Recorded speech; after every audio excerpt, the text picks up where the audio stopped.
Bien, buenas noches, estimados estudiantes. Vamos a dar comienzo a la clase asincrónica de la semana 5, correspondiente al tema que vimos el sábado 9 de Introducción a las Probabilidades. Entonces yo les he preparado una serie de ejercicios de los tipos de cálculos de probabilidad que vimos en esa clase, donde ponemos en práctica cada uno de los enfoques y reglas para calcular probabilidades. Entonces, con lo que yo le he preparado aquí el día de hoy, he tratado de cubrir en gran medida cada uno de los temas que están propuestos para ese deber, que va desde los cálculos de probabilidad clásica, condicional, conjunta, vamos a hacer un poco de combinaciones y permutaciones, y tengo otro archivo de Excel donde tengo unos ejemplos resueltos de tablas de contingencia, diagramas de árbol, y teorema de Bayes. Con eso pretendo yo cubrir en gran medida todos los temas. Recuerden que esta es una asignatura un tanto compleja por el hecho de que aquí tenemos que ver dos asignaturas en una, entonces tenemos que tratar de cubrir la mayor parte de los contenidos que después se van a ver con mayor profundidad cuando ustedes lleguen a sexto nivel. Entonces, vamos a revisar estos cálculos de probabilidad que les he traído aquí. Lo primero que vamos a revisar son 5 casos de probabilidad clásica, usando el enfoque clásico y aplicando la regla de la adición, fundamentalmente. Entonces, dice el primer ejercicio, ¿cuál es la probabilidad de que al lanzar una moneda 2 veces salga por lo menos una cara? Observe, el experimento consiste en lanzar la moneda 2 veces al aire y que salga por lo menos una cara. Recuerda que cuando lanzamos dos monedas al aire, se pueden dar dos situaciones. Mejor dicho, una moneda 2 veces. Se pueden dar dos situaciones. Número uno, que en la primera moneda salga una cara y en la segunda salga un 6. O sea, lo que estoy diseñando aquí, de acuerdo al experimento planteado, es el espacio de muestreo. Y entonces yo lo estoy indicando aquí en esta parte. Observa. Estoy definiendo aquí el espacio de muestreo, que sería que salga cara en la primera moneda y sello, cara en el primer lanzamiento, sello en el segundo lanzamiento. Que salga sello en el primer lanzamiento y cara en el segundo lanzamiento. Que salga cara en ambos lanzamientos y puede ser también que se dé la situación de que no salga ninguna cara, es decir, sello y sello. En conclusión, nuestro espacio de muestreo sería esto. Que yo lo puedo escribir de esta forma. Cara, sello, sello, cara, cara, cara, sello, sello. Como me dicen que hay tres resultados, como yo puedo ver que hay tres resultados posibles de salir cara, de un total de 4, porque son 1, 2, 3, 4 resultados posibles, y la posibilidad de salir cara se puede dar en 3 ocasiones, pues entonces la probabilidad, aplicando el enfoque clásico, sería, ¿ve? Lo puedo plantear así. Primero defino el evento con una letra. A salga cara. Entonces lo que me están pidiendo es la probabilidad de que A sea mayor o igual que 1, es decir, que salga al menos una cara. Eso lo puedo poner como que A es mayor o igual que 1, es decir, una o más. En este caso, el número de resultados favorables serían 3, como está aquí. Y el número total de posibles resultados es 4. Por lo tanto, la probabilidad definitivamente es 3 sobre 4. ¿Bien? Esa es la forma de hacer el planteamiento de ese problema. Luego, vamos al siguiente ejercicio. Dice, en el lanzamiento de un dado, ¿cuál es la probabilidad de que resulte 2 o 5? ¿Qué hago yo? Me defino con una letra cualquiera. A, el evento salga un 2. B, el evento salga un 5. Si lo escribo matemáticamente, entonces la probabilidad de calcular A o B. Aquí me falta un paréntesis. O mejor dicho, está ahí el paréntesis, sino que está al revés. Le cambiamos, no hay problema. Entonces, lo que me están pidiendo es la probabilidad de que salga A o B, que es igual a la probabilidad de A más la probabilidad de B. ¿Sí? ¿Por qué sumo las dos? ¿Qué estoy aplicando aquí? Regla especial de la adición. ¿Por qué puedo aplicar la regla especial de la adición? Porque observen que en el lanzamiento de un dado, el hecho de que salga un 2 o salga un 5 son eventos mutuamente excluyentes. Por lo tanto, como me piden la probabilidad de que salga o lo uno o lo otro, aquí 2 o 5, entonces aplico regla especial de la adición, que sería la probabilidad de A más la probabilidad de B. En el lanzamiento de un dado, la probabilidad de que salga cualquiera de los resultados es un sexto. Por lo tanto, sería un sexto más un sexto, que sería 2 sextos, y eso me daría un tercio. Miren como yo lo hice todo aquí en Excel, y lo hice con un editor de ecuaciones. Usted se viene aquí a insertar.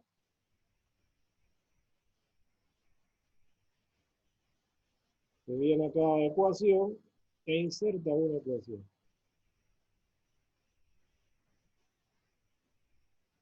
¿Bien? Y la coloca donde usted crea conveniente. Entonces ahí comienza a escribir igualito que hace en el Word. Y aquí es mejor todavía porque aquí usted puede mover la ecuación para donde usted desee. En conclusión, yo lo fui haciendo aquí con un editor de ecuaciones. Observen que cuando yo me coloco aquí internamente se activa esta pestaña de diseño donde yo puedo ir editando todas estas funciones de probabilidad. Bien, los cálculos aquí son muy básicos, por lo tanto no es necesario en algunos casos utilizar fórmulas de Excel porque son evidentes, ¿no? Por ejemplo, aquí es evidente que es 2 sextos y simplificando el 2 con el 6 nos queda un tercio. Como son eventos mutuamente excluyentes, repito, entonces pude utilizar la regla de la adición. Vamos con la otra. Dice, una rifa juega con 4 cifras de una lotería. Cada boleta juega con 2 números y se vendieron todas las boletas. Si una persona compró una sola boleta, la probabilidad de que se gane el premio es, pues observen, el hecho de que me digan se juega con 4 cifras significa que son 4 ceros. En este caso, 10.000 equivale a las 4 cifras. ¿Sí? Entonces, significa que mis valores, o sea, los valores numéricos en esa lotería pueden cambiar desde el 0,0000 hasta el 10.000. Entonces, tenemos 10.000 posibles, mejor dicho, desde el 0,0000 hasta el 9999. Por lo tanto, tengo 10.000 posibles resultados. Eso es lo que significa jugar con las 4 cifras. Hay una persona que compró 2 boletos. Mejor dicho, se juega con 2 boletos y una persona compró una sola boleta. ¿Bien? Cada boleto tiene 2 números, es decir, que la persona que compró una boleta solo puede jugar con 2 números de los posibles resultados. Entonces, ¿cuál es la probabilidad de que se saque la lotería? Como compró una sola boleta y en esa boleta solo hay 2 números favorables, ¿bien? Aquí se lo explico. La posibilidad de que gane el premio es 2 sobre 10.000. Le puse al evento A, gana el premio. Por lo tanto, para ahora escribirlo matemáticamente, le puse probabilidad de A es 2 sobre 10.000, que simplificando el 2 con el 10.000 es 1 sobre 5. ¿Ven? Muy fácil. Igual, volvemos a la regla clásica de cálculo de probabilidad. Vamos con el 4 y dice, una persona lanza 3 veces una moneda y sale cara. Lanzó la moneda 3 veces y sale cara. ¿Cuál es la probabilidad de que en el cuarto lanzamiento salga un 6? Le vamos a denominar con la letra A al evento salga un 6. La probabilidad de A sería un medio. ¿Por qué un medio? Porque en el lanzamiento de una moneda, la probabilidad de que salga sello o cara siempre es un medio. Los 3 primeros lanzamientos son independientes del cuarto lanzamiento. Yo lo pude haber lanzado 100 veces antes. Igual, al lanzarla en la vez número 101, seguirá siendo un medio la probabilidad de que salga.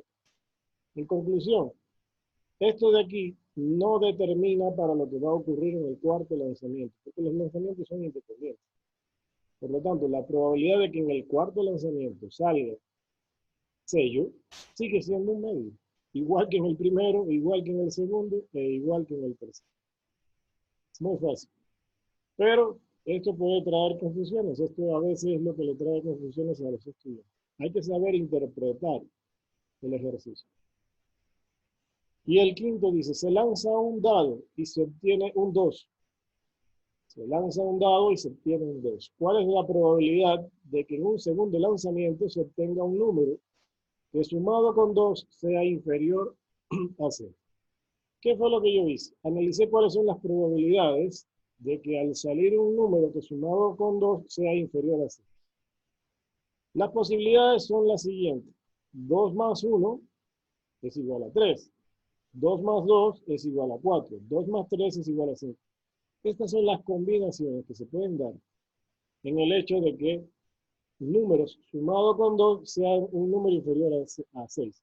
No puedo sumarle 4 aquí porque si no me daría 6 y me están diciendo que tiene que ser inferior a 6. ¿Ok? Entonces, los únicos números que puedo sumarle a 2 son 1, 2 y 3. Es decir, que tengo en total 3 posibilidades. ¿Ve? Entonces dice, ¿cuál es la probabilidad de que en un segundo lanzamiento se obtenga un número que sumado con 2 sea inferior a 6? Entonces mis resultados favorables son 3. De un total de ¿cuántos? De 6 posibles resultados que se podrían dar. Por lo tanto, igual la probabilidad es de un medio. ¿Ok? Bien, ejercicios muy simples, muy básicos, pero que llevan un razonamiento. Ahí es donde puede estar la dificultad. Por eso les pido, por favor, que lean bien, revisen bien y analicen cuáles son como yo lo estoy haciendo así, ¿ven? Aunque son ejercicios que a veces mentalmente se sacan, yo voy haciendo el planteamiento para ir organizando las ideas. En conclusión, esos son los 5 ejercicios que les traje de demostración de probabilidad. Vamos a ver unos de probabilidad condicional.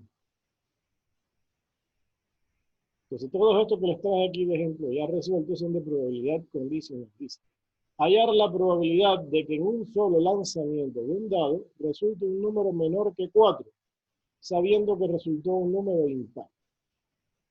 Entonces, define un evento que se denomina sale un número par, lo denoté con la letra A. Y otro evento que se denomina B, sale un número menor que 4. El hecho de salir un número impar solo tiene 3 posibles resultados. Es decir, que me salga un 1, que me salga un 3 o que me salga un 5. Son los números impares en el lanzamiento de un dado. Es decir, que tengo 3 posibles resultados. Como a mí me piden ahora que, o sea, la probabilidad de que salga un número impar es 3 sobre 6, que es un medio. Bien, pero lo que me piden aquí no es esta probabilidad de aquí, no. La que me piden es esta de aquí. Probabilidad de B dado A. Bien, entonces, ¿cómo se halla esta probabilidad? Es la probabilidad de que me salga un número menor que 4, sabiendo que resultó un número impar. Si vamos aquí al espacio de números impares, ¿cuáles son menores que 4? El 1 y el 3, es decir, para ese tipo de condición, tengo solo 2 posibilidades, de un total de ¿cuánto? De 3. 1, 2 y 3. Es decir, el 1, el 3 y el 5 son las 3 posibilidades. Pero menor que 4 son 2, el 1 y el 3. Por lo tanto, mi resultado sería 2 sobre 3. ¿Ok? Observen que le puse a B, sale un número menor que 4. Solo tengo 2 posibilidades. Y que salga impar, solo tengo 3 posibilidades. Esta función de B dado A, eso se puede hacer con el editor de ecuación aquí. Se dan a ecuación, insertar. Colocan esto aquí donde ustedes quieran. Aquí adentro ponemos probabilidad. Y se pueden ir aquí donde dice corchetes. Y observen que hay esta función de corchetes con separadores. Y aquí le podemos poner B dado A. Y con eso fue que creé esta forma de escribir el slash para la probabilidad condicional. Bien, ustedes lo pueden hacer así en Excel. Aquí hay otra pregunta, dice, en una urna hay 4 bolas rojas y en una urna hay 4 bolas rojas y 5 blancas. De las 4 bolas rojas, 2 son rayadas y 2 son lisas. De las 5 bolas blancas, 4 son lisas y una es rayada. Si se extrae una bola de la urna y resulta ser roja, ¿cuál es la probabilidad de que sea rayada? Mire, yo me definí un evento A1, aquí, que le llamé bolas rojas. Un evento 2 que se denomina bolas blancas. Un evento B1 que le llamé bolas rayadas. ¿Ok? Y un evento B2 que le llamé bolas lisas.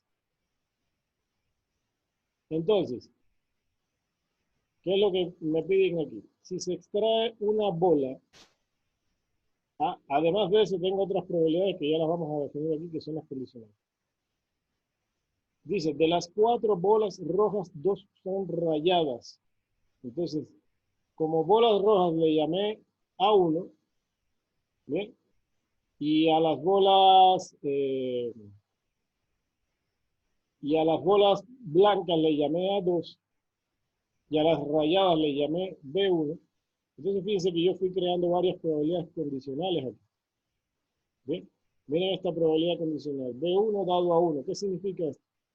Bolas rayadas dado que son bolas rojas. Aquí me dan el dato. De las 4 bolas rojas, 2 son rayadas. ¿Bien? Entonces, esta probabilidad es 2 sobre 4. 2 que son rayadas de 4 bolas rojas que existen. Y 2 son lisas. 2 son lisas. Esa sería la probabilidad de B2 dado a 1. Es decir, que sean lisas dado que son rojas. Como hay 4 rojas, pues entonces aquí tengo 2 sobre 4 que es un 9. También creé otra probabilidad condicional aquí, que sería B2, eso en base a los datos que me están dando aquí, dice de las 5 bolas blancas, 4 son lisas. De las 5 bolas blancas, 4 son lisas. Entonces sería la probabilidad de B2 que sea lisa, dado que son bolas blancas. Como hay 4 lisas de 5 blancas, sería 4 sobre 5.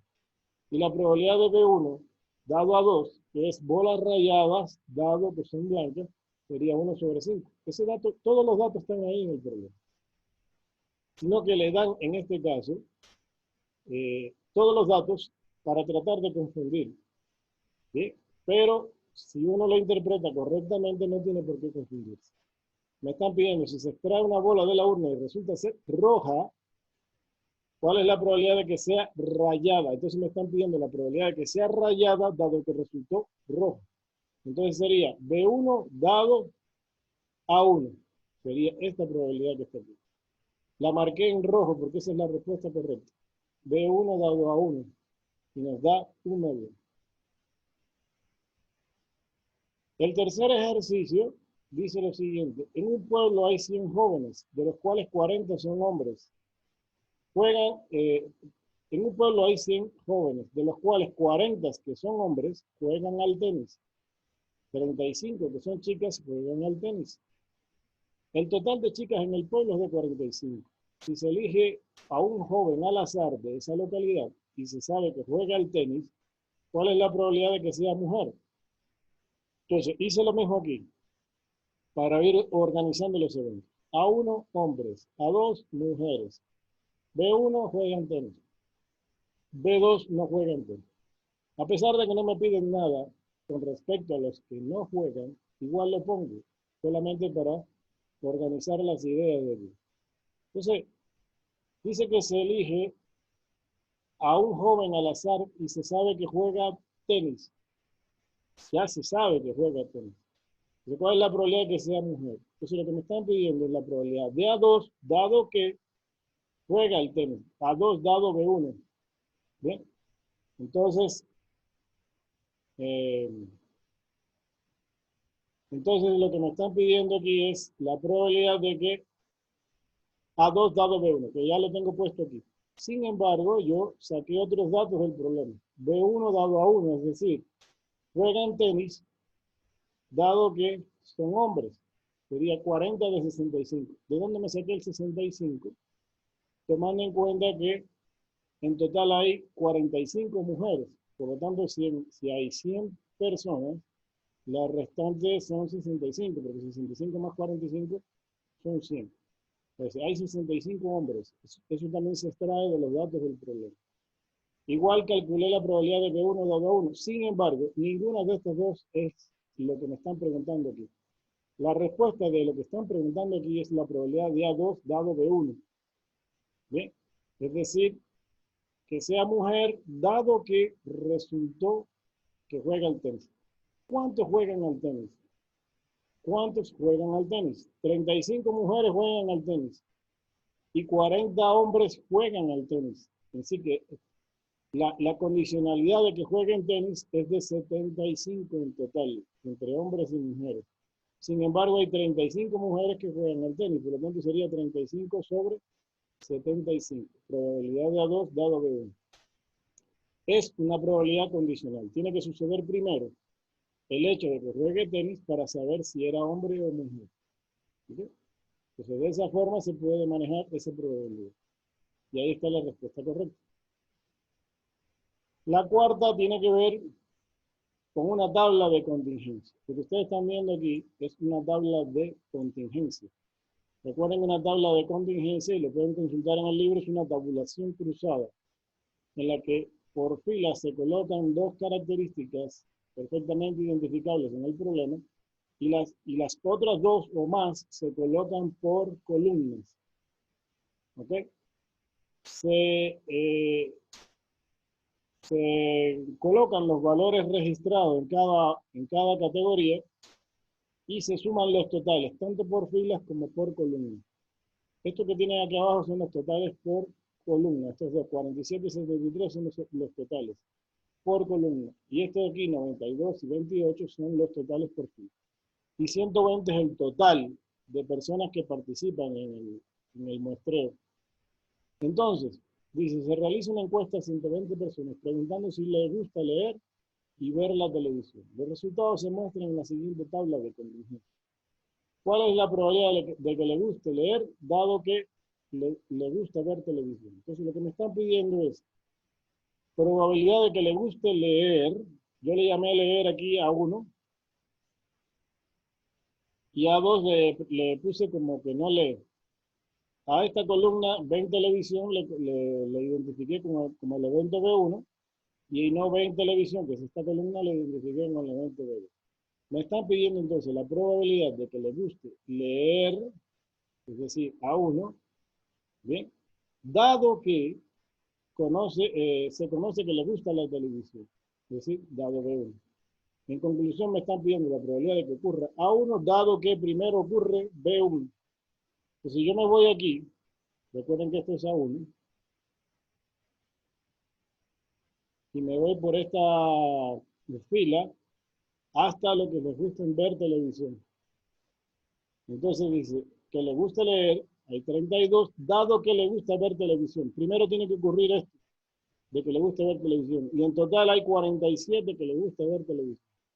En conclusión, la probabilidad es 32 sobre 47, que es lo que está mostrado aquí. Probabilidad de A1 dado B1. Observen que la tabla no calcula nada, pero sí me organiza los datos de una forma en que yo puedo leer e interpretar de una manera mucho más fácil. Y con eso está calculado también esta probabilidad que está. Aquí hay otro ejemplo con tabla de contingencia. Dice, dada la siguiente tabla de contingencia, que muestra la distribución de 3 clases de determinado curso en un centro educativo, determina la probabilidad de que un estudiante elegido al azar esté en la clase C si se sabe que es alumno. Igual me identifiqué los eventos aquí. A1 clase A, A2 clase B, A3 clase C. Y en las columnas, B1 que sea alumnos, B2 que sea alumno. Entonces dice, determina la probabilidad de que un estudiante elegido al azar esté en la clase C ¿sí? Observen que clase C le llamé A3. Si se sabe que es alumna, alumna es B2, entonces lo que me están pidiendo es la probabilidad de A3 dado B2. Si me voy aquí a la tabla, observen que clase C es esta fila de aquí, pero dado que se sabe que son alumnas, por lo tanto sería aquí 18 están en la clase C, dado que se sabe que son alumnas. Tengo que sumar todas las que son alumnas, que son 53. Entonces la probabilidad es 18 sobre 53. ¿Ven? Otra forma de leer la tabla. De aquí se puede sacar muchas preguntas. La forma de leer la tabla tiene diversas formas, pero hay que interpretarla correctamente. Entonces, lo que tenemos aquí es probabilidad condicional empleando una tabla de contingencia. Vamos a ver algo de probabilidad conjunta. Entonces, aquí tenemos la probabilidad conjunta del siguiente ejercicio. Un golfista tiene 12 camisas en su closet. Suponga que 9 son blancas y las demás azules. Como se viste en la noche y juega 2 veces, toma 2 camisas y no las reemplaza. Observen que este es experimento sin reemplazo.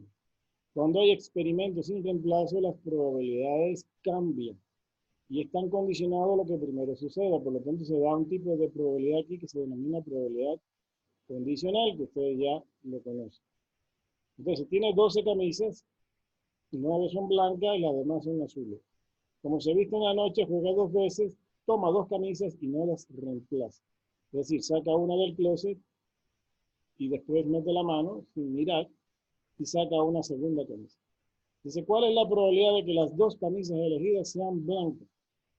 Yo le llamé al evento B, o sea, con la letra B, el hecho de que las camisas sean blancas.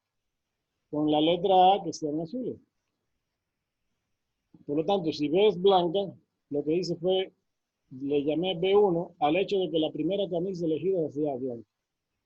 Y al evento B2, que la segunda camisa elegida también sea blanca. En conclusión, lo que me están pidiendo aquí es la probabilidad de que ocurra B1 y B2, es decir, que la primera camisa sea blanca y que también la segunda camisa sea blanca. Esto, con la I aquí, ustedes saben que esto es una probabilidad conjunta, es decir, que los dos eventos tienen que ocurrir de forma simultánea.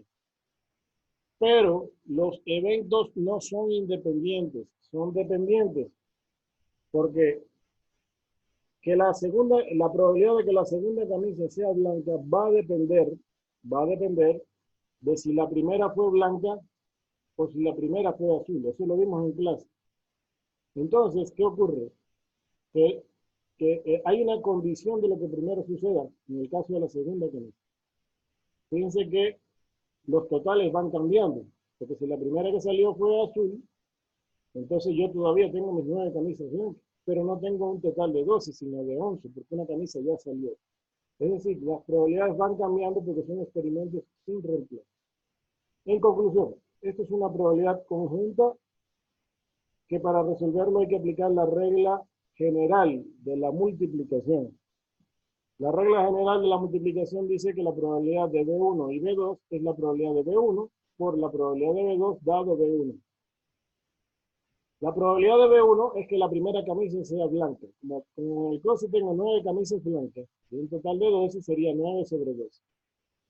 Y la probabilidad de que la segunda sea blanca, dado que ya salió una blanca, sería 8 sobre 11, porque ya no tengo 9 camisas blancas, solo me quedan 8. Y no tengo un total de 12, sino 11 camisas. En conclusión, esto se resuelve multiplicando 9 por 8 y 12 por 11, haciendo la división. Yo le hice aquí el cálculo, que lo pueden hacer, ven, pueden ya aprovechar las funciones del Excel para hacer estos cálculos. 9 sobre 12 multiplicado por 8 sobre 8. Entonces, muy fácilmente se calcula eso.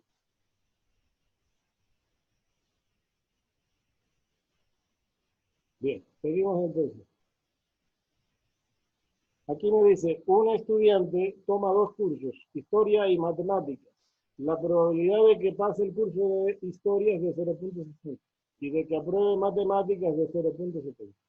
La probabilidad de pasar ambos es de 0.50. ¿Cuál es la probabilidad de pasar por lo menos una materia? Entonces, primero definí con una letra A el evento estudia historia. Con la letra B, estudia matemáticas. La probabilidad de que ocurra A es de 0.6 por datos del problema. Y la probabilidad de que ocurra B es 0.7 también por datos del problema. Y la probabilidad de que ocurran ambas cosas, es decir, que pase las dos asignaturas, es de 0.50, también por datos del problema. Pero me piden cuál es la probabilidad de pasar por lo menos una. Cuando me dicen así, en un ejercicio de este tipo, es equivalente a que ocurra o lo uno o lo otro, es decir, por lo menos uno, o este o este. Esto se aplica a una regla de la adición, pero la regla de la adición que debo aplicar aquí es la general. ¿Por qué? Porque los eventos no son mutuamente excluyentes. Observen que hay una probabilidad aquí de que las dos cosas ocurran de forma simultánea. Y por lo tanto, eso me está indicando que los dos eventos podrían ocurrir de forma simultánea.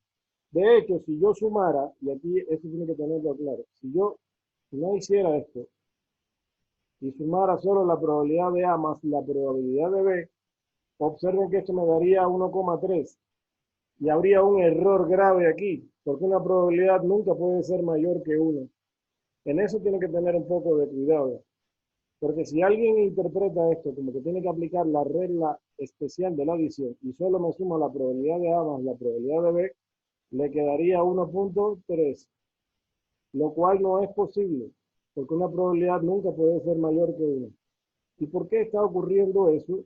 Porque se están contabilizando de forma doble el evento B y el evento A se están contabilizando de forma doble, dentro de los que estudia historia y de los que estudia matemáticas, porque las dos cosas pueden ocurrir de forma simultánea. En conclusión, que esto hay que hacerlo con una regla de la suma, pero de la suma general de la adición, que sería sumar la probabilidad de A más la probabilidad de B y restarle la probabilidad conjunta. Entonces, eso nos da 0.8. ¿Okay? Aquí está el cálculo, la operación matemática realizada.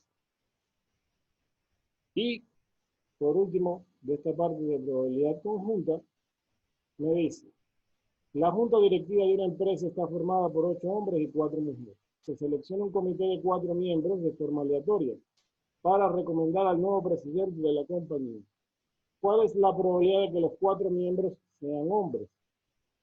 Entonces, con una letra H1, identifiqué al hecho de que la primera persona elegida sea un hombre. Como H2, que la segunda persona elegida sea hombre. Y así hasta la cuarta persona. En conclusión, si lo que yo quiero es elegir de forma consecutiva a 4 hombres, lo que me están pidiendo aquí es una probabilidad conjunta, extendida a 4 eventos. Y ustedes pueden ver aquí. Para que vean que la probabilidad conjunta no necesariamente tiene que ser de 2 eventos. Entonces, esto sería probabilidad de H1 y H2 y H3 y H4. Es decir, que la primera sea un hombre y que la segunda también sea hombre y que la tercera también sea hombre y que la cuarta persona elegida también sea hombre. Entonces, como esto es probabilidad conjunta porque las 4 cosas tienen que suceder de forma simultánea, esto sería aplicando la regla general de la multiplicación. Sería la probabilidad de que la primera persona sea un hombre por la probabilidad de que la segunda persona sea un hombre, dado que ya primero salió un hombre, por la probabilidad de que la tercera persona sea un hombre, dado que la primera y la segunda resultaron hombres, por la probabilidad de que la cuarta persona sea un hombre, dado que la primera y la segunda y la tercera resultaron hombres. En términos matemáticos sería que la primera persona resulte un hombre sería 8 sobre 12, porque tengo 8 hombres de un total de 12 personas. Que la segunda persona sea hombre, dado que ya resultó un hombre, sería 7 sobre 11, porque ya no me quedan 8 hombres, me quedan 7, y ya no me quedan 12 personas, sino 11. Que la tercera persona sea un hombre, dado que ya resultaron 2 hombres previamente, sería 6 sobre 10, porque ya 2 hombres salieron, ahora me quedan solamente 6. Y no tengo un total de 12 personas, sino 10, porque ya 2 salieron del grupo. Y por último, que la cuarta persona sea un hombre sería 5 sobre 9. El análisis es exactamente igual a lo que hemos hecho. En conclusión, tengo que hacer esta multiplicación, que yo la hice aquí en el Excel. Usted puede ya aprovechar el Excel y plantearlo de esa forma y le da un cálculo rápido y simple. ¿De acuerdo? Pues eso es con respecto a cálculos de probabilidad conjunta. Vamos a ver ahora un poco de principios de conteo, para dejar hasta el final otro archivo que tengo con el teorema de Bayes y, y diagrama de árbol. Entonces, dice aquí, los principios de conteo son permutaciones, combinaciones y fórmula de la multiplicación. Entonces dice, ¿cuántas representaciones diferentes serán posibles formar si se desea que consten de presidente, secretario, tesorero, primer vocal y segundo vocal? Si esta representación puede estar formada entre 25 miembros del sindicato de una pequeña empresa. Bien, observen que en total el valor de miembros aquí es de 25. De esos 25 se van a seleccionar a 5 personas. 1, 2, 3, 4 y 5. Es decir, N es igual aquí a 25 y R es, esto se representa en el libro como N, que es igual a 25, y R, que es el número de objetos seleccionados de ese grupo, R minúscula, que sería igual a 5. O sea, esto hay que seleccionarlo así. Entonces, hay una fórmula para las combinaciones, permutaciones y multiplicación, que está en el libro. En el caso de la permutación, la fórmula es, la voy a escribir aquí,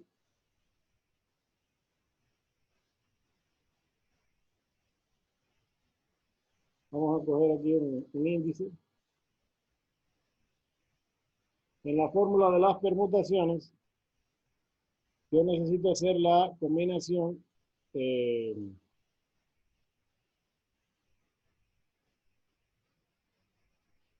25 P5. Esa es la forma de representar la permutación, 25 P5. ¿Ok? Entonces, déjame ver si hay un índice aquí para ponerle mejor. Bueno, tengo que hacer la permutación 25 P5. Esto se calcula de la siguiente forma. Esto se calcula aquí con el factorial de n dividido entre n menos r factorial. Esa es la fórmula de las permutaciones. La fórmula de las permutaciones se usa cuando el orden es importante. Como aquí yo tengo que, de los 25 miembros, seleccionar a 5 y el orden sí importa, porque tengo presidente, secretario, tesorero, primer vocal. No es lo mismo ser presidente que segundo vocal. Por lo tanto, aquí el orden importa. La forma en que puedo combinar estas 5 posiciones es lo que se quiere calcular aquí. Bien, esto se puede hacer con una calculadora de bolsillo simple, sin embargo el Excel lo calcula de forma directa. ¿Cómo lo hace? Usted se va aquí a cualquier celda y pone igual, se va aquí al asistente de funciones, pone permutaciones, miren, lo puede teclear aquí si no lo encuentra, permutaciones, pero como ya yo lo tengo colocado aquí, le pongo a aceptar y me pide el número. El número se refiere al número total de el número total de observaciones, que sería en este caso 25. Y el tamaño es R, que es de esos 25 a cuántos voy a seleccionar. Y observen que me da aquí ya la respuesta. 6.375.600. La otra forma de hacerlo es de manera directa. Usted puede poner aquí en una celda igual, permutaciones, le da doble clic, le pide igual el número, que sería en este caso 25, separa con punto y coma y le pide el tamaño, que sería 5. Y le da el mismo valor. Lo puede hacer directo en una celda o lo puede hacer a través del asistente de funciones. Y usted prefiere. Y si no lo quiere así, también lo puede hacer con esta fórmula, haciéndolo con una calculadora normal de bolsillo. ¿Ok? Bien, entonces vamos a hacer otro ejercicio. Observen, en el ejercicio anterior, quiero que tengan claro que aquí no calculamos ninguna probabilidad. Esto no es cálculo de probabilidad. Este es el cálculo de todos los posibles resultados que se pueden dar en un experimento. ¿Okay? Por ejemplo, para una probabilidad clásica, usted necesita todo el número de resultados posibles. Porque recuerden que la probabilidad clásica es el número de resultados favorables entre el número total de posibles resultados. Hay ciertos casos en que usted puede, de forma visual, contabilizar el número total de posibles resultados, como el lanzamiento de un dado, el lanzamiento de 2 dados, etc. Pero hay casos como este en que no es tan fácil contabilizar el número total de posibles resultados. Entonces se utilizan estas fórmulas. Una de ellas es la de la permutación. Aquí tenemos otro ejemplo, dice. ¿Cuántas maneras diferentes hay de asignar los primeros 3 premios de una carrera en la que participan 8 autos de Fórmula 1? ¿Cuántos autos en total participan? 8. ¿Y cuántos premios se van a dar? 3. Es decir, que yo quiero saber de cuántas formas se pueden organizar los 3 primeros lugares de esa carrera para otorgar los premios. Primer lugar, segundo lugar, tercer lugar. Bien, con los 8 participantes, ¿de cuántas formas podrían darse las combinaciones aquí para otorgar los premios de esa carrera? Como aquí el orden sí importa, escuchen bien, el orden aquí sí importa porque no es lo mismo quedar en primer lugar que en segundo que en tercero. Entonces aquí esto es un arreglo de disposiciones en el que el orden sí importa. En conclusión, tengo que también usar una permutación. Si yo me voy aquí a una celda del Excel, igual pongo permutaciones y observen que ya me aparece aquí la opción de la fórmula. Le doy doble clic y me pide número y tamaño. El número es el total. En este caso serían 8 autos que participan. De los 8 autos, separo aquí con punto y coma, son 3 lugares los que se van a dar los 3 primeros premios. Sería la permutación 8P3 y me da 36. ¿Ven? Lo mismo que ya había calculado aquí, solo que se lo estoy haciendo nuevamente. Entonces, 336 formas de combinar los 3 primeros premios de esa carrera. ¿Ven? Igual permutación. Entonces, en conclusión, los 2 primeros ejercicios son de permutación. Veamos este tercer ejemplo para que vean la diferencia. Dice, para realizar una encuesta se seleccionan a 5 de 12 personas disponibles. 5 de 12 personas disponibles. Observen que n total es igual a 2 y se van a seleccionar a 5. ¿Cuántos diferentes grupos es posible formar con las 5 personas seleccionadas? Observen que cuando yo trabajo con personas y yo elijo una persona de ese grupo, por ejemplo, a Juan, a Pedro, a María, quien sea, ya esas personas, una vez que son elegidas, tienen que salir del grupo. Es decir, ya no puedo jugar nuevamente con ellas, porque si yo lo que quiero es elegir personas dentro de un grupo, y ya elegí a María, pues María fue elegida. No puede regresar nuevamente al grupo. Eso significa entonces que yo no puedo jugar con el orden aquí tampoco. ¿Bien? Y en este caso caigo en un tipo de disposición que se denomina combinaciones. Las combinaciones se usan cuando el orden no interesa, no importa. Bien, igual se trabaja con un solo grupo de objetos, en este caso grupos de personas. Observen que el grupo, igual que en el caso de las permutaciones, siempre se trabaja con un solo grupo de cosas o de objetos. En este caso son personas. Y el orden, en este caso, no importa. Si el orden importa, tengo que hacer permutación. Si el orden no importa, tengo que hacer combinación. Por eso, ahora empleamos la fórmula de las combinaciones, que el Excel también la tiene, aunque se puede usar una fórmula para hacerlo con una calculadora, que es, en este caso, Como son 12, sería la combinación, se utiliza el símbolo de C, la combinación 12C5, que se calcula como n factorial, n en este caso es 12, entre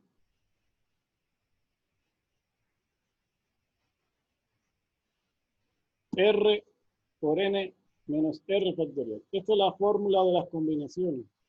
Se puede hacer con una calculadora, sin embargo el Excel la calcula de forma directa. Se pone igual, combina, te voy a poner aquí, igual combina, y observen que le aparece combina y combínate. Deben escoger la que dice combínate, porque si cogen combina solo, esto le da combinaciones con repeticiones. Y esta es combinación simple. Entonces debo coger combínate, que es combinación simple. Me pide el número, que en este caso es 12, separo con punto y coma, elijo el tamaño y me da 792. Entonces, esa es la forma de usar las combinaciones. Observen que el orden no importa. Aquí hay otro ejemplo, dice, en una caja con 24 latas contiene una lata contaminada. 3 latas se van a elegir al azar para probarlas.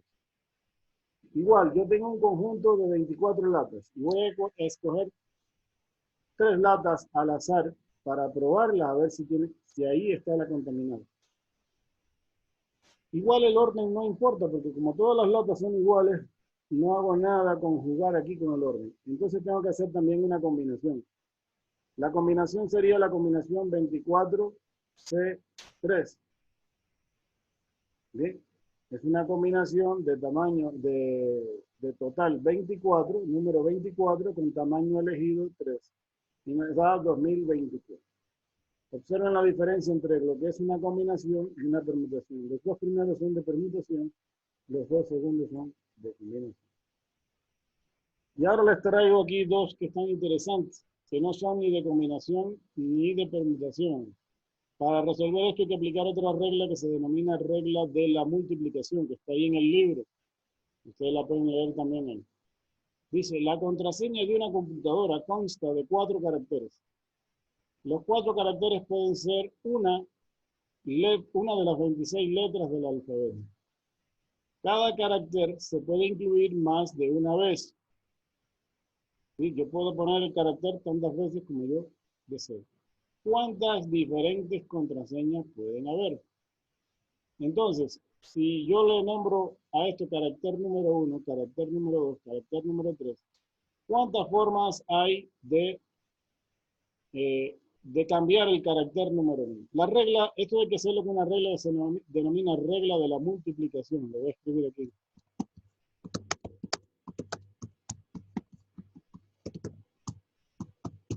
Regla de la multiplicación. Entonces, la regla de la multiplicación dice que si hay n formas de hacer una cosa, m formas de hacer otra cosa, o formas de hacer otra cosa, y en este caso p formas de hacer una cuarta cosa, la forma de hacer todas las cosas juntas sería multiplicar cada una de las formas por separado, es decir, m por n, por o, por p. En conclusión, yo tengo 26 formas de cambiar el carácter número 1, porque son 26 veces que puede cambiar una letra aquí del alfabeto. 26 veces para cambiar el carácter número 2. 26 formas diferentes para cambiar el carácter número 3 y 26 formas diferentes para cambiar el carácter número 4. Por lo tanto, con una fórmula de la multiplicación que sería 26 por 26 por 26 por 26 nos da este valor que tenemos aquí, que es 456.976 formas de hacer esto. ¿Ok? Regla de la multiplicación. Este de aquí también se hace con la regla de la multiplicación. Un ejercicio muy interesante que siempre yo hago en clases. Dice, ¿cuántos números de placas diferentes podría entregar la ANT para la provincia de Pichincha? ¿Sí? Es decir, ¿cuántos números de placas diferentes, sin que se repitan, se puede entregar a la provincia de Pichincha? Entonces yo cogí un ejemplo de una placa cualquiera aquí. Una placa en Ecuador tiene 3 letras con 4 dígitos. Por ejemplo, esta que le mostré aquí, PVC 3496. Observen que se utilizan 3 letras. Entonces yo les puse aquí letra 1, letra 2 y letra 3. Y se utilizan 4 números, número 1, número 2, número 3, número 4. ¿Cuántas veces puede cambiar la primera letra? Ninguna. ¿Por qué esta primera letra no puede cambiar? Porque en el caso de las placas de automóviles representa el código de provincia. Y si aquí le están diciendo que es para la provincia de Pichincha, pues esa letra no puede cambiar. Así que con esta letra no juego. Puedo jugar con las otras 2 letras. La letra número 2, que es la, por ejemplo, en este caso la B, puede cambiar 26 veces. La letra aquí C puede cambiar 26 veces. Cada uno de los dígitos, número 1, número 2, número 3, puede cambiar 10 veces, porque los números van a cambiar desde el 0 hasta el 9. Así que 10 veces que cambie este número, 10 veces que cambie este otro, 10 veces que cambie este y 10 veces que cambie el cuarto número. Entonces, aplicando una fórmula de la multiplicación, sería 26 por 26 por 10 por 10 por 10 por 10. Es decir, 26 por 26 por 10.000, lo cual nos da 6.760.000 placas diferentes. Miren cómo yo puedo saber eso. Y cómo puedo, en base a eso, diseñar la forma en que tendrían los códigos de las placas para Ecuador. Tomen en cuenta que Quito, que es la ciudad más poblada, tendrá aproximadamente unos 700.000, 800.000 vehículos. Poniéndole unos 300.000 más que tenga el resto de la provincia de Pichincha, estaríamos hablando de 1.000.000 de vehículos. Así que todavía estamos bastante lejos de saturar esta posible combinación en forma teórica.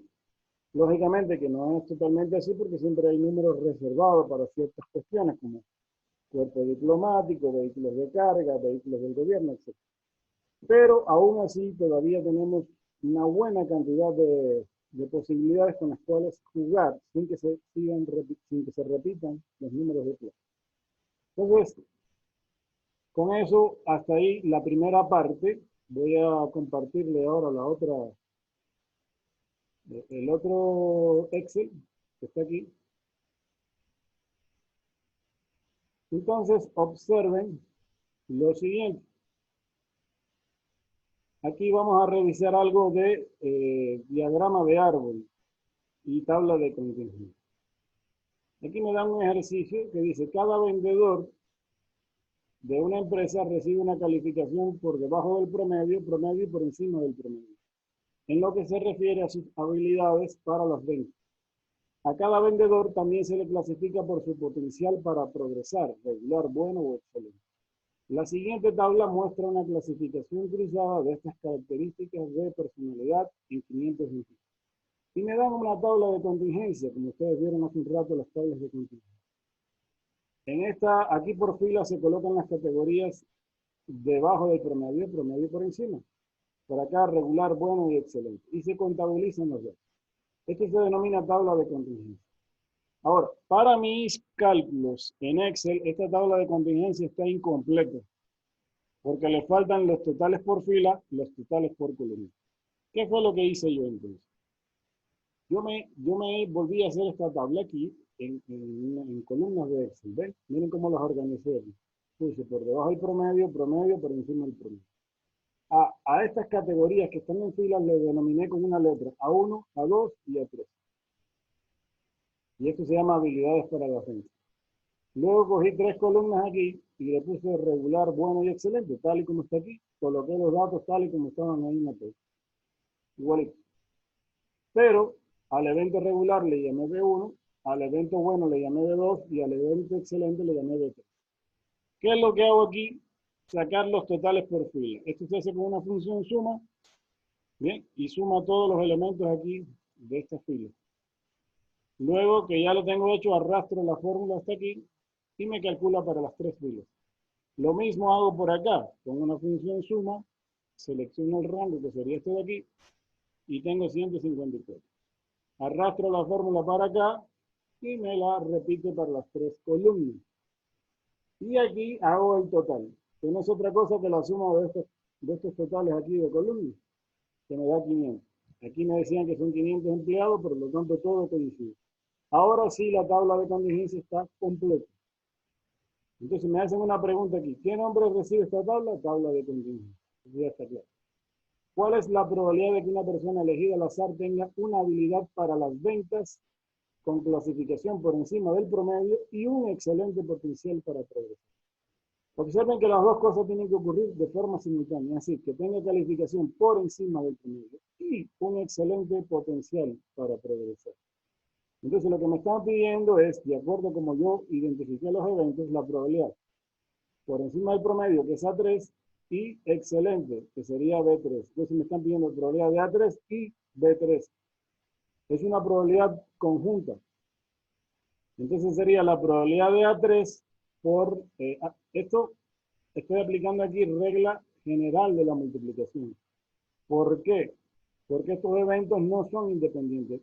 Fíjense que por encima del promedio depende si es regular, depende de si es bueno o depende de si es excelente. Igual, el hecho de que sea excelente depende si es debajo del promedio, promedio o por encima del promedio. En conclusión, estos datos aquí no son independientes. Por lo tanto, tengo que aplicar regla general de la multiplicación. Para aplicar la especial tienen que ser independientes los eventos, lo cual aquí no ocurre.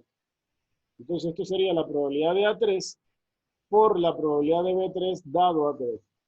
La probabilidad de A3, es decir, que tenga por encima del promedio, es 300 para 500. Es una probabilidad de tipo clásico.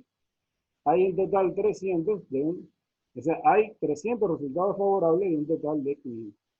Y la probabilidad de B3 dado a 3 sería 135, que corresponde a excelente, al hecho de que sean B3, dado que primero tiene que ocurrir por encima del promedio. Observen que son 300. Entonces sería 135 sobre 300. En conclusión, tengo que multiplicar 135 sobre 300 por 300 sobre 500. Eso fue lo que hice aquí. Pero claro, antes de hacerlo aquí, lo hice por separado aquí. Aquí tenemos la probabilidad de A3, ¿ven? K19 entre K20. Si nos vamos aquí, es esto dividido en 3. ¿Y aquí qué tengo? J19 dividido para K19. ¿Dónde es J19? Aquí. ¿Y cuál es K19? Pues 135 entre 300. Entonces las calculé las dos por separado. Esta aquí y B3 dado a 3 aquí. Y luego aquí las multiplico. ¿Ven? Y está todo el cálculo organizado en Excel. Hicimos la tabla de contingencia, la interpretamos correctamente. Aquí la volví a repetir para que vean cómo se hace, pero bueno, es la misma tabla que la que está aquí arriba. Ahora, a partir de la tabla, me dicen aquí que construya un diagrama de árbol.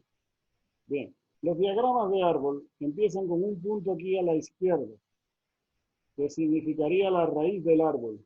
A partir de ese punto se dividen en tres ramas principales. Tres o más ramas, de acuerdo a las categorías. Como aquí tengo tres categorías, pues se salió inicialmente en tres ramas principales, que son debajo del promedio, en el promedio y por encima del promedio. Son las líneas rojas que ustedes ven aquí. Estas líneas se pueden trazar aquí con el Excel, donde dice insertar. Y ustedes tienen aquí la posibilidad de insertar, aquí en inicio, perdón, en insertar, y aquí buscan formas. ¿Ven? Y cogen una de estas flechas de aquí, y usted puede trazar una flecha donde usted quiera. ¿Ven? De esa forma, yo creé estas líneas que están aquí. Encima de cada línea se coloca la probabilidad de que eso ocurra. Observen que la probabilidad de que ocurra debajo del promedio, que es el evento A1, se calcula como H28 entre H31. Entonces sería en esta segunda tabla, que es igual que la anterior, H28, H28, perdón, entre H31. Es decir, 50 entre 500. Hay 50 que están por debajo del promedio de un total de 500. ¿Bien? Lo mismo aquí para el promedio, que sería 150 entre 300.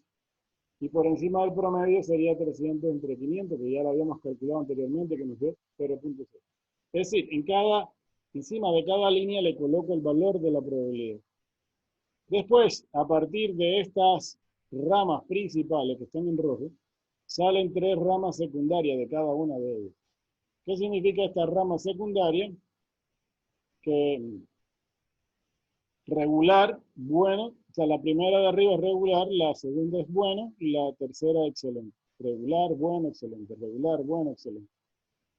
Y ahora coloco aquí las probabilidades. Estas probabilidades que van aquí, en esta parte, en esta columna que está en rosado, son probabilidades condicionales. Es decir, están condicionadas a lo que primero sucede, que es la rama que está en rojo. Entonces, aquí sería, acuérdense que le llamé B1 a regular. Aquí sería la probabilidad de que sea regular, dado que primero ocurrió que está por debajo del promedio. ¿Cómo se lee eso? Regular, dado que está por debajo del promedio. Sería 16 sobre 50. Que fue lo que se hizo aquí. ¿Ven?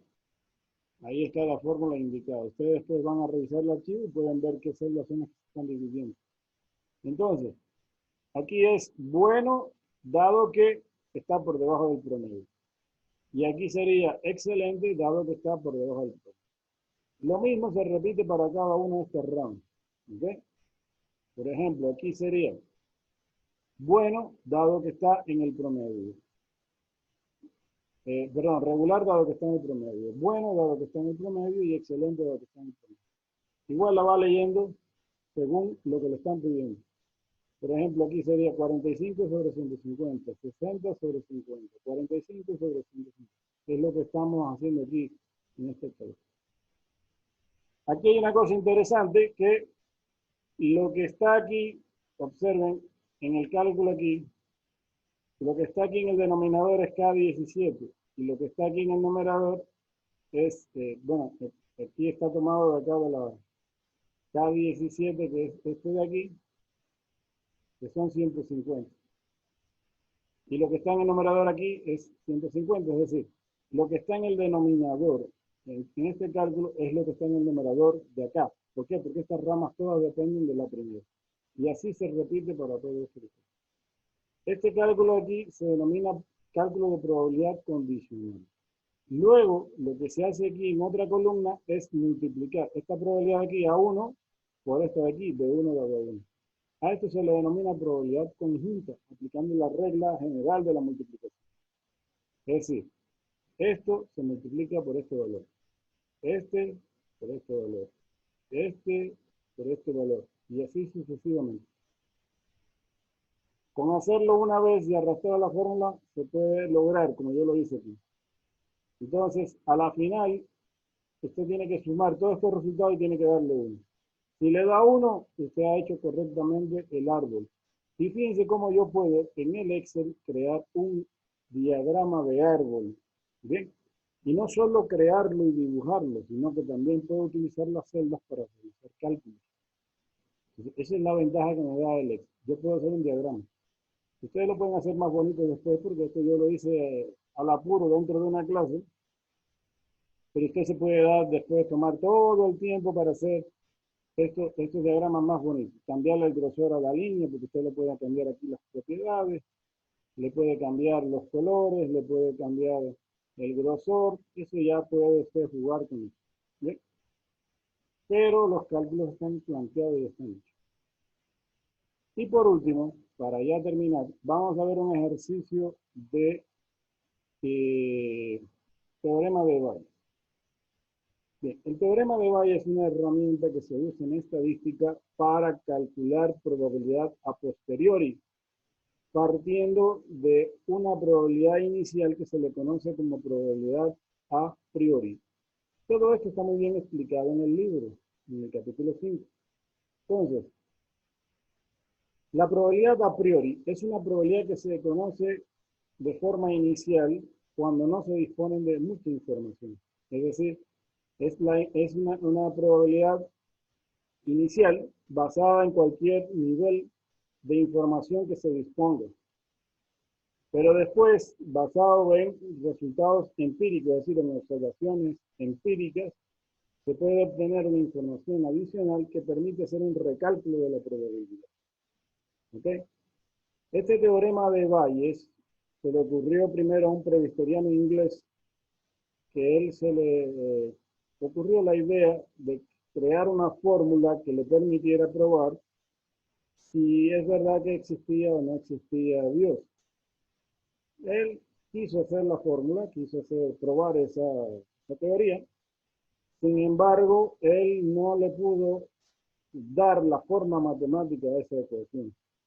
No tenía todavía los suficientes conocimientos como para darle esa forma matemática. Y en sí lo hizo después, años más tarde, fue Simón Laplace. Simón Laplace es un eminente matemático reconocido y él fue el que le dio la forma matemática que es precisamente esta que está ahí. Sin embargo, la ciencia le otorgó el mérito a Bayes y se quedó como teorema de Bayes, aunque fue realmente Simón Laplace quien desarrolló esta fórmula de aquí. Entonces yo les traje un ejercicio, dice, una cuarta parte de los residentes de Brooklyn Wright State dejan las puertas de sus cocheras abiertas cuando salen de su hogar.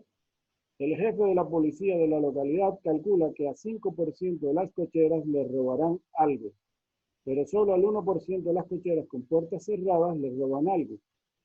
Si roban una cochera, ¿cuál es la probabilidad de que hayan dejado las puertas abiertas?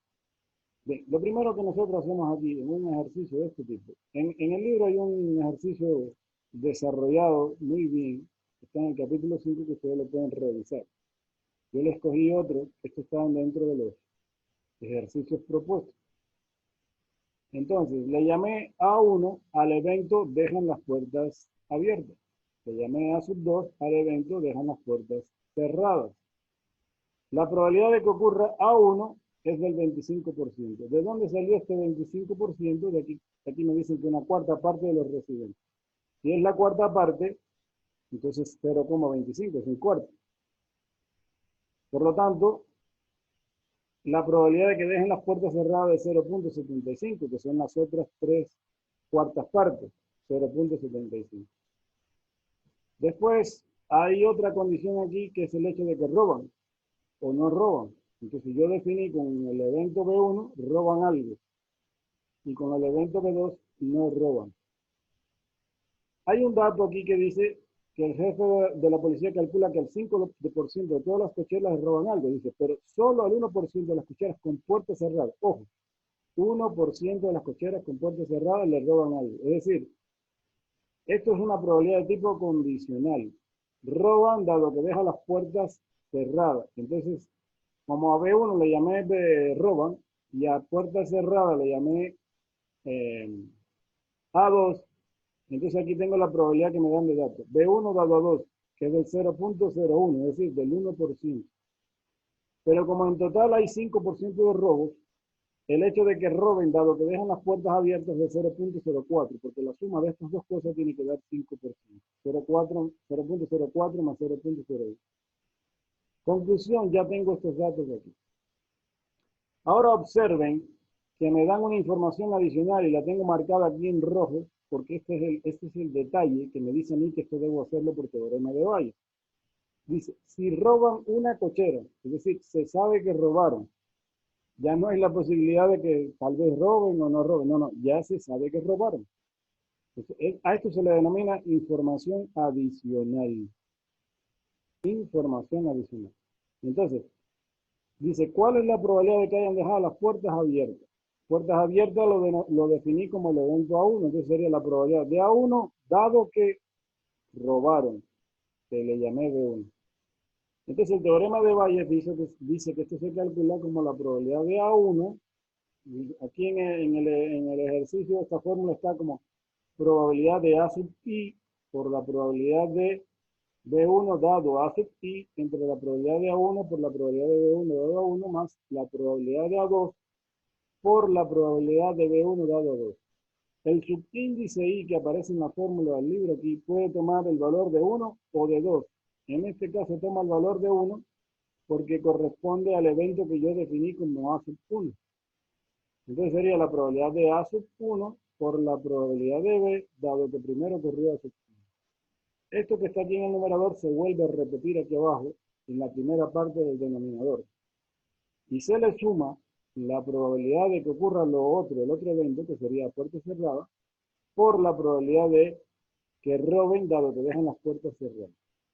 En conclusión, si ustedes observan, En el teorema de Bayes, aquí en el numerador hay una probabilidad conjunta. Y aquí abajo en el denominador hay dos probabilidades conjuntas. Esos datos están aquí, ¿bien? Porque la probabilidad de A1 está aquí, 0.25. La probabilidad de B1 dado a 1 también está aquí, 0.04. ¿Bien? Así que esta multiplicación es elemental, este con este, multiplicado. Lo mismo se repite aquí. Ahora, la probabilidad de A2 es 0.75. Y la probabilidad de B1 dado a 2 es 0.01. Así que el cálculo es simple, yo ya le tengo la fórmula realizada aquí, y nos da 57.14%. Este ejercicio se puede hacer con el diagrama de árbol. De hecho, debe hacerse el diagrama de árbol igual que lo hicimos aquí. Porque observen que esto es probabilidad conjunta y probabilidad conjunta. Y observen que en el diagrama de árbol todo lo que está aquí son probabilidades conjuntas, como ustedes ven aquí. Pues si yo le hago un diagrama de árbol a esto, que es muy fácil hacerlo a partir de esta tabla, pues entonces usted tendría que nada más que sacar los datos del diagrama, multiplicarlos, sumarlos y ya tendría el resultado. En conclusión, un ejercicio de teorema de Bayes se puede hacer o por esta fórmula que yo les traje aquí, o por un diagrama de árbol. Por cualquiera de las dos cosas, o con ambas a la vez, como usted prefiere. Mi sugerencia es que haga tanto la fórmula como el diagrama de árbol. Les voy a dejar propuesto para que completen el diagrama de árbol de este ejercicio y comprueben que es fácil sacar el diagrama de árbol y coincide con los cálculos que están realizados aquí. Esto sería todo por el momento con respecto a cálculo de probabilidades. He tratado de cubrir casi todos los contenidos que estaban previstos en ese capítulo 5. Bien, realmente eso se requiere unas 2 clases más, pero nosotros tenemos que verlo así de esa forma resumida, porque ya a partir de la semana 9 en adelante entramos con la siguiente asignatura que es física. Entonces, sí, los contenidos son apretados, la cantidad de temas son bastante, hay bastante ejercicios. Si no es así, no podemos sobrellevar toda esta cantidad de información. Hay que hacer los ejercicios, hay que revisar el libro y nos queda más. Y por favor también tomar en cuenta todos estos ejercicios de ejemplo que yo les tengo de apoyo. Ambos documentos van a quedar ahí en la plataforma, además de la clase grabada que también se las voy a colocar ahí en la plataforma. Bien, eso sería todo hasta hoy. Yo les agradezco mucho por su atención. Vamos a terminar la clase aquí.